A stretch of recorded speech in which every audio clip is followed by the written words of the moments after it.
Hello সবাইকে, দেখো আজকে আমি দুপুরে একটু বিরিয়ানি বানাচ্ছি। আজকে আমাদের বাড়িতে একটা নতুন সদস্য এসছে। এই দেখো আমাদের পেখম, এই দেখো, দেখেছ? হ্যাঁ, তার জন্য আজকে আমাদের স্পেশাল বিরিয়ানি হচ্ছে।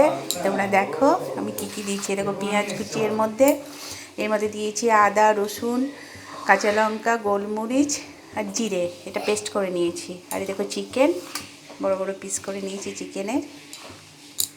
দেখো কিভাবে বানাই। কড়াইয়ে সাদা তেল দিয়ে দিয়েছি, এর মধ্যে অল্প একটু জিরে দিয়ে দিলাম আর 1 চামচ মতো ঘি দিয়ে দিলাম। এর মধ্যে পেঁয়াজ কুচিগুলো দিয়ে দিলাম। আমি একটু বিরিয়ানিটা চিকেনটা একটু অন্যরকমভাবে করি, তোমরা দেখতে থাকো। পেঁয়াজটা ভাজা হয়ে গেছে, চিকেনগুলো দিয়ে একটু ভাজবো। চিকেনগুলো দিয়ে একটু ভাজতে হবে। এবার মশলাটা দিয়ে দিলাম এর মধ্যে। আমি বেশি হলুদ দিই না, অল্প সামান্য একটু হলুদ দিলাম, নুন দিয়ে দিলাম। এই দেখো আমার চিকেনটা কমপ্লিট হয়ে গেছে। এটা হচ্ছে বিরিয়ানি চিকেন। ভাতটা আগে করে নিয়েছি, বিরিয়ানি চাল এটা বড় বড় দেখো। এই দেখো হাঁড়িটাতে ঘি দিয়ে দিয়েছি, একটু গরম করে নেব।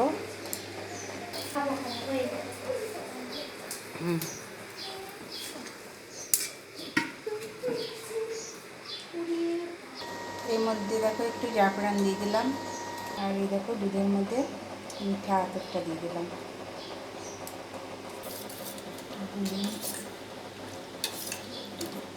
দেখো হাঁড়ির মধ্যে চালটা দিয়ে দিলাম, ভাতটা এইভাবে সাজাচ্ছি। চিকেনগুলো দিয়ে দিচ্ছি, মশলা দেয়। এই দেখো বিরিয়ানি মশলাটা দিয়ে দিলাম। এই দেখো আলুগুলো সেদ্ধ করে রেখেছিলাম, একটু হলুদ নুন দিয়ে এগুলো দিয়ে দিচ্ছি। এই দেখো আলুগুলো দিয়ে দিলাম, ভাতের লেয়ার দিচ্ছি। এই দেখো এটা দিয়ে দিলাম লেয়ারের উপরে, কালারটা আর মিঠা আতরটা। আর জল দিয়ে দিলাম, বন্ধ করে দিলাম, দিয়ে আমি 5 মিনিট দমে বসিয়ে দিলাম। মিডিয়াম আঁচে বসিয়ে দিলাম। দেখো আমার বিরিয়ানি রেডি। কেমন হয়েছে কালারটা তোমরা দেখো। এই দেখো আমার বিরিয়ানি। তোমরা একটু আমাকে কমেন্ট করে জানিও, ভালো লাগলে লাইক আর সাবস্ক্রাইব করে দিও।